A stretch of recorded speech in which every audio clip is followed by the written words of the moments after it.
Before we jump into today's show, I just wanted to let you know that I have got a brand new 3-part audio series available to download right now.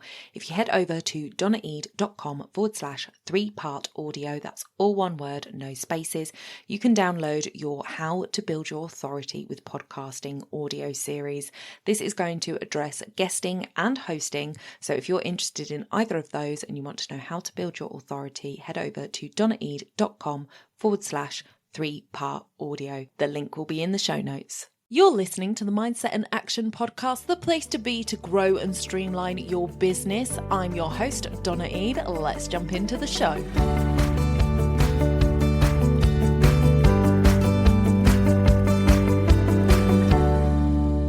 Welcome back to the podcast, everybody. I am so glad to have you here for this episode. Now, some of you who are listening at the time of execution will realise that this episode is a little bit late. So my apologies for that. However, this is the final episode in my live Mindset and Action event series. And we have the fantastic Diane Watson on the show today. Now, Diane was on just before Christmas. We did a couple of episodes together then. And my goodness, you loved hearing from Diane. So I know you're going to enjoy this episode as well. Let's listen in to my conversation with Diane Watson. Diane Watson, come down to the stage. Join me.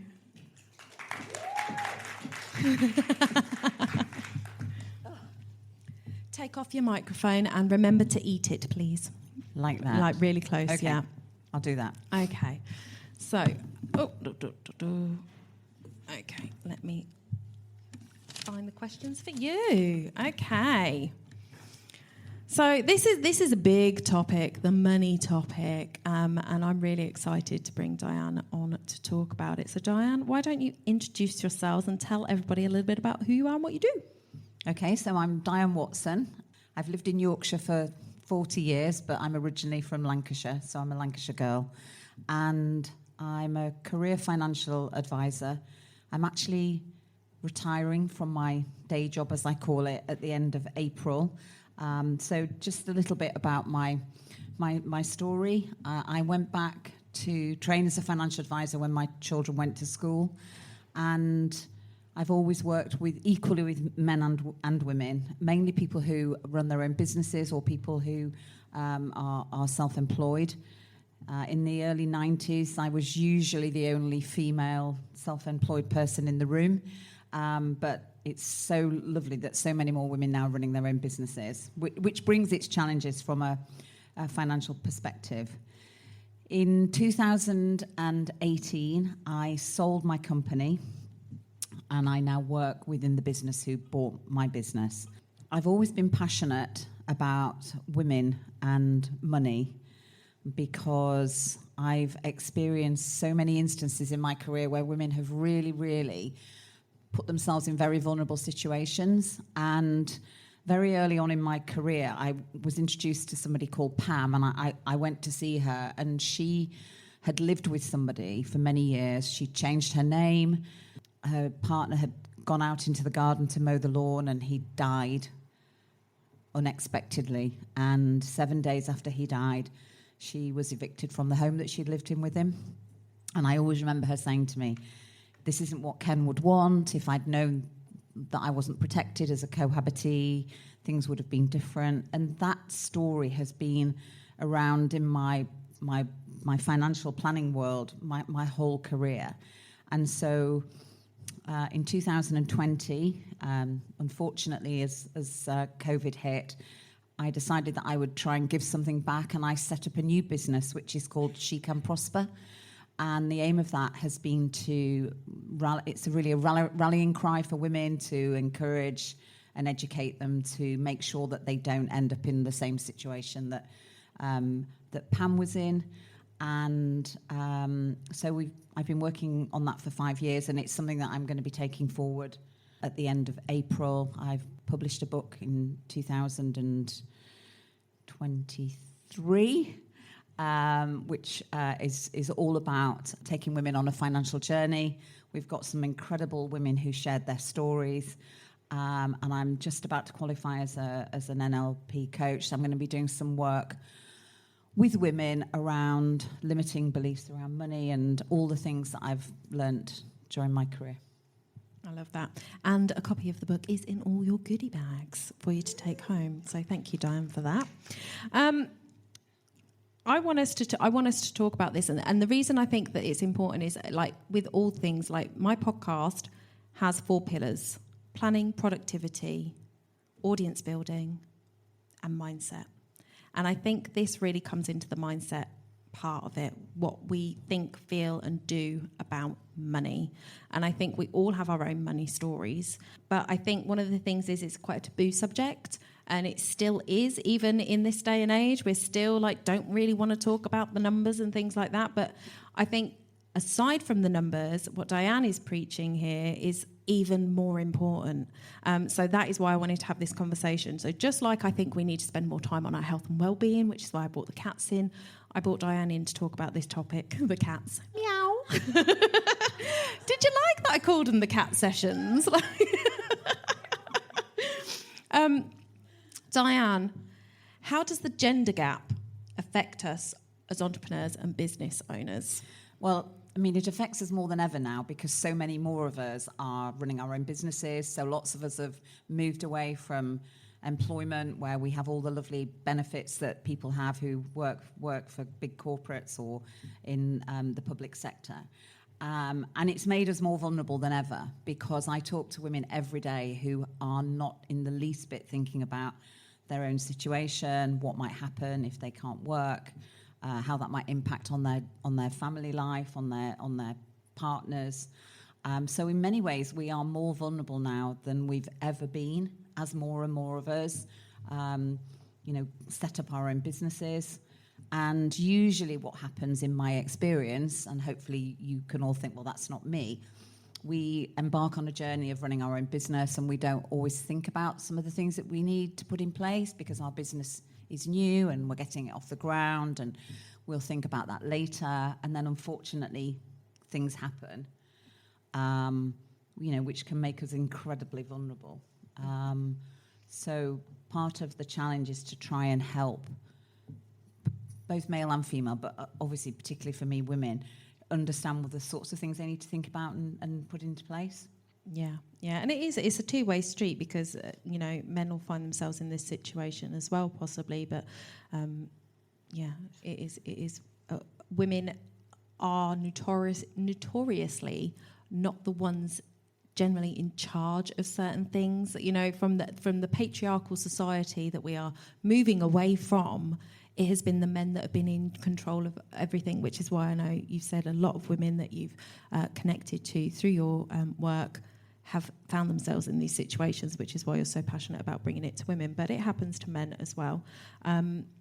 So as business owners, oftentimes when we think about money, our focus is, how much are we bringing in? How much can I spend? What do I do with the surplus? And those are the kind of questions that we are asking and focusing on.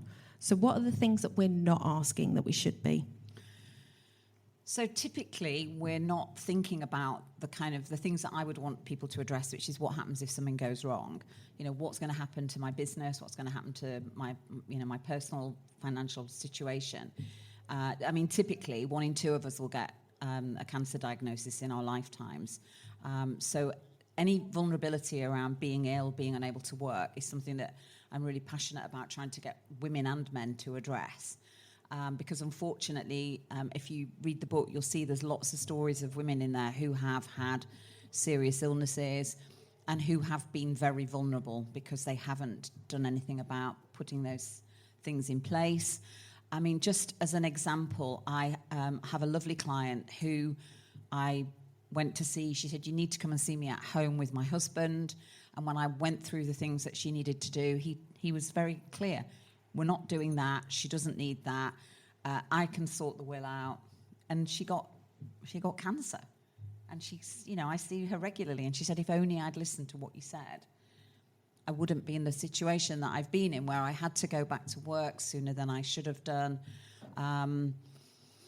because I didn't put those things in place. So I think when you've experienced a lot of that, and obviously based on what you were talking about this morning, you know, you're so keen to help people at least understand what they ought to be thinking about,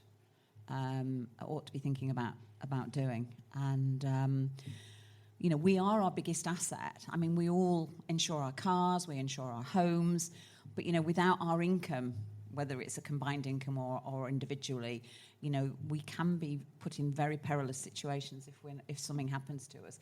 And I'm sure you've got them down here, but we have a charity called Maggie's, and they build centres near oncology units around the country, and I'm very connected to the one in Yorkshire. And during the last cost of living crisis, they were telling me that people were cutting short their treatment who were running their own businesses because they felt they couldn't take any more time off work. And for me, that is such a sad situation for anybody to find themselves in. It's a big one. It really is. And I think it's so sad that we have to think about these things, but we do, and that's why it's important to have the conversations, because as much as, you know, it'd be nice to just talk about how much money are we bringing in and how much can I spend and all of that good jazz, these are the things that we don't think about, and they can cripple us, like literally cripple us. So is there anything different between being a woman who is married and a woman who is single? Is the advice different in terms of what we need to be thinking about and looking at when it comes to those options? I mean, I guess if you're a single person, then you are the only breadwinner in your family, so you do need to be really, really careful that you are protecting yourself. But equally, in most married or cohabiting relationships, and especially if there are children involved, one or other of you being unable to work can be catastrophic. Particularly, as often happens, the person who isn't well needs caring for by the person who is able to work. So it's really about sitting down and making sure that you understand all the things that can, you know, all the curveballs that can be thrown at you. I mean, I know we're focusing now on illness, but, you know, I'm also passionate about people having wills, about people making sure that they've got shareholder agreements if they're in businesses with other people. Most people do none of these things, and they have no clue about what might happen. And I'm sure lots of you here today have got children. I did a talk in Hertfordshire in January, and we did a show of hands how many people had actually got wills. And I think about a third of the women in the room put their hands up. You know, if you have children and you don't have a will, you leave issues with regards to what happens to your children. And they were really shocked. You know, a lot of this is just about making sure that you understand, you know, the what ifs, the things that might happen, so that they don't give you a problem. Yeah, absolutely. It's incredible. But the thing, and one of the things that I want to point out, and I know this because of people in my network who are will writers, is that a will is important, even if it's not about just dying, is it? There is, I can't remember what it is. Anybody who wants to shout it out, please do. But if you are taken ill and you can't look after yourself, you have to have given somebody else the rights to make those decisions for you, and it needs to be somebody you can trust. So it's not just about what happens with all your stuff when you leave this mortal coil. So it's really important to have those things, and I don't think enough of us think about it at all. Or we do, but we think, that's not going to happen to me. That's not my time of life. I can wait. I don't need to think about that. So I think it's really important to consider it. What do you want women to focus on when it comes to their money? I want them to be very clear about what they're spending, very clear about where they're heading in terms of their business, but also, you know, if we try and help clients plan an exit or a retirement, whenever that is, although we know we were talking about whether retiring is a good idea or not. I want people to be more, women and men, to be more understanding of the journey that they're going on. And, you know, if you start doing things when you're very young, you don't need to do anywhere near as much. So, you know, I think sometimes people feel overwhelmed with money. They feel it's something that they haven't got their head around and that maybe it's too late to do anything. And it never is. If you start early enough and you do small things, then it makes a huge difference. So I think trying to help people understand, a lot of people say, I'm not really good with money. I don't really understand money. We all can. We just need to put some time in to work through those things, and to make it easier to understand. I mean, I have a challenge because I think that there's a connection with women and maths. I think a lot of women don't think they're very good at maths, and therefore they spill that into managing of their own financial affairs. You know, my mother was the eldest of 9 children. She was very poor, and my father was also very poor. My father was a joiner. He was very militant when I was growing up as a child. He was always on strike, and my mother decided that she didn't want to rely on a man to keep us financially secure. So she went back to college and she trained to be a teacher, and she, you know, was very much of the opinion. So the messaging I was getting as a child was very much around the fact that a man's not a plan. You need to make sure that you sort your stuff out. Don't ever look at your dad. I mean, my dad was a very lovely man, but, you know, in terms of the finances, my mum took over. And that messaging in a lot of homes is not there for girls. So they grow up thinking, if they hear things like, you know, men sort money out, if you want anything, go and ask your dad or whatever, they grow up very disconnected from the idea that they can be responsible for their own financial well-being. And then when you add into that things like this misconception that lots of young girls have, that they're not very good at maths and therefore they won't be very good at managing their money, it makes it much harder. And it's just not true. Because I'm not very good at maths, and I've been a financial advisor for 31 years. You know, so you can get your head around it. Love that. Okay, so I had a couple of questions come in for you. Is there a certain percentage of our income as business owners that we should be putting away for retirement? I mean, there is no specific percentage. But you ought to be doing something. And I think it's about sitting down with your advisor and working out what is affordable for you to do, but not to do anything. You know, so, you know, work out what you can afford to commit. I mean, we're at tax year end this week. So, you know, most of our clients in the last 2 or 3 months have been looking at what they've got in their business, or what if they're self-employed, what they've drawn, and what therefore they can afford to put aside. Having said that, if you can do something on a regular basis, because when people get to the end of the tax year, there's always something that they can spend their money on. So if you can get into the habit of doing small regular amounts and then maybe topping up at the end of the year, but just having this idea that you'll rely on something in the future, like, I mean, who knows whether the state pension will exist in the future in any event. But, you know, we don't know. We don't know. I mean, you know, I've just started drawing my state pension, but... you know, just making sure that you are committed to putting something aside is the important thing. Okay. So the other question was, let's take it that our pension's sorted and that's all growing lovely. If we have a spare £100 a month, chance to be a fine thing, what would you suggest we do with it? So I'm a great believer in accruing assets, but also paying off debt. So I would try and encourage my clients to reduce mortgage debt, but also save as well. So going for exclusively for one strategy rather than other, in my opinion, is not the right thing to do. You know, and interest rates at the minute are higher than they have been. They're nowhere near as high as they were in the 90s. But I would say do something of both. So build capital via a pension or an ISA or a savings account, but also try and manage your debt down at the same time. Brilliant. Have we got any questions from the audience? Carly, Catherine's coming to grab her mic. Thank you. Diane, I've read your book, and lots of the scenarios where the things have happened are, a lot of the women would have been great to have put the advice into place before, and sometimes you don't realise that you need the things until it's too late. So you're giving advice to people, and you've already said, you know, you've had that occasion where the husband's like, no, she doesn't need all of that. How do you deal with that? So I think this is something that we probably have in similar ways in our own businesses, when we can see really clearly what somebody needs, and they're like, yeah, you know what, I'm not going to do it.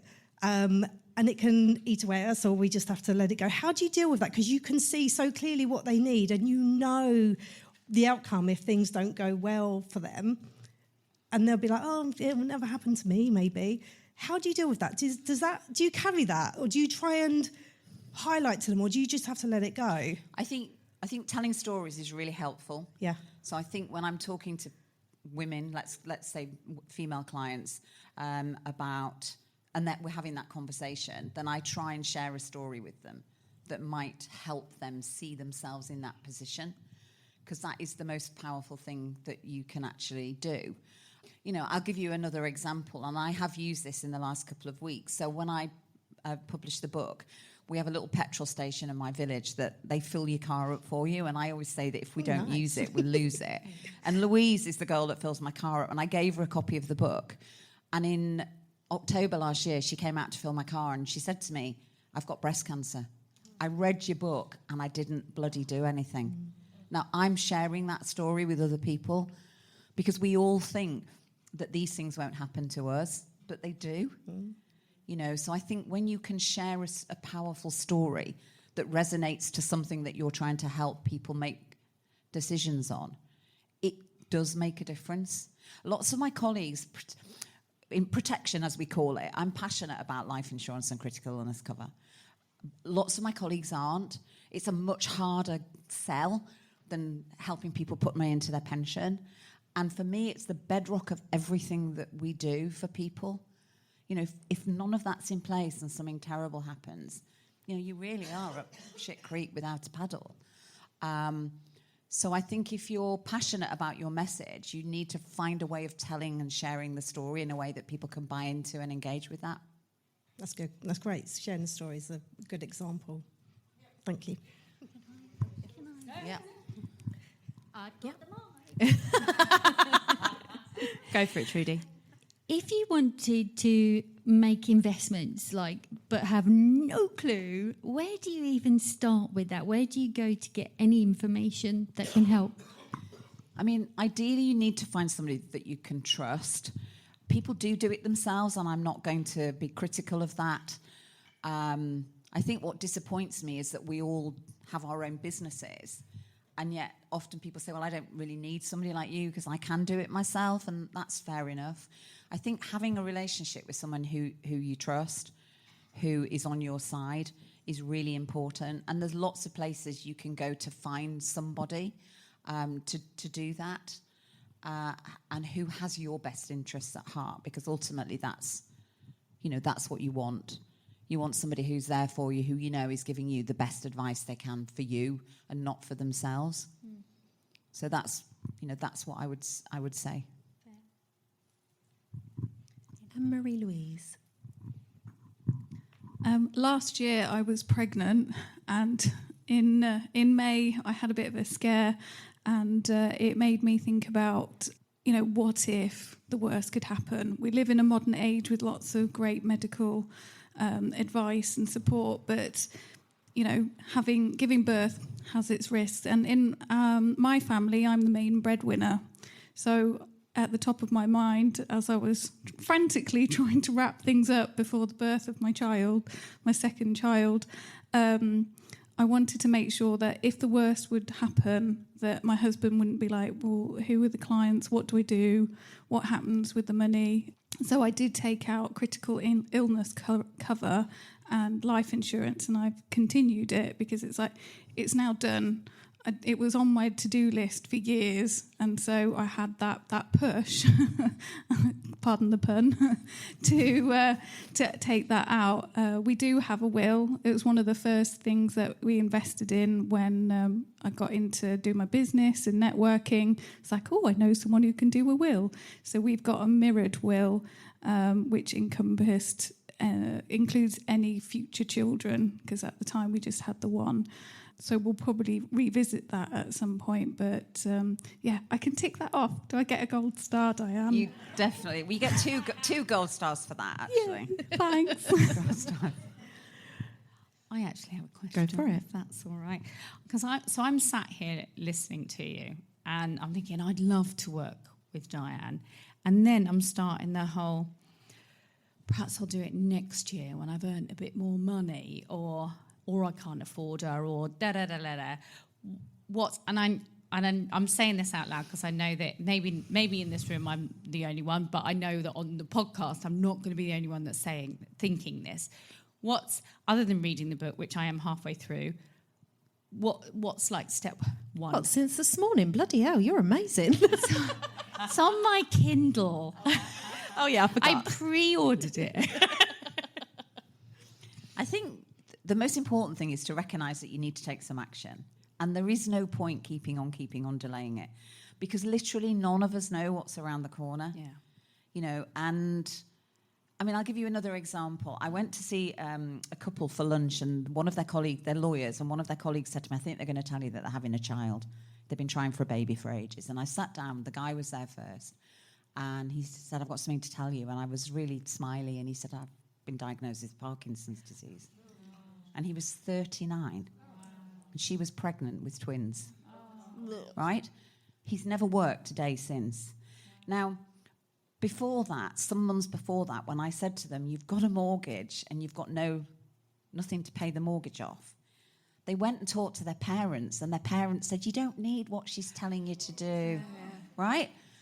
Fortunately, they did do what I suggested, and thank goodness they did. Because can you imagine? I mean, I don't know how old John is now. He's probably in his late 40s. But he can't work, you know, and for any of us to be in that. So I'm not a great lover of people saying, I'll do it next year, I'll think about it then, you know, because you should be doing these things now, because we just never know what's, you know, we could, you know, most of us are going to drive home tonight. You know, it's not just illness, you know. If you think about, I always use the analogy of Kate Garraway's husband who got COVID. She didn't have a power of attorney. She couldn't access his money when he was ill all that time in hospital. You know, people have accidents. Things happen in people's lives. And I'm, you know, to try and encourage anybody to take action and do something rather than keep saying, I'll do it next year. I mean, my kids are 37 and 35. And both married, both with children, but they've got wills, they've got powers of attorney, they've got life and critical. I mean, my daughter, if you read the book, my daughter talks about how she's always talking to her friends, you know, because a lot of them are just so casual about everything. And most of them have got children now, because you just never know what can happen. You don't want to be one of those people who says, I wished I'd done something. Amen to that. Right. Sorry, that's a bit depressing, but... But it's reality, and I think if we all take that on board in this room and do something about it, make that phone call to the financial advisor, to Diane, like reach out to somebody and start that conversation and get it going, then we all don't have to be that story. And that is amazing. So thank you, Diane, so much for coming and speaking on the stage. Thank you. Thank you so much.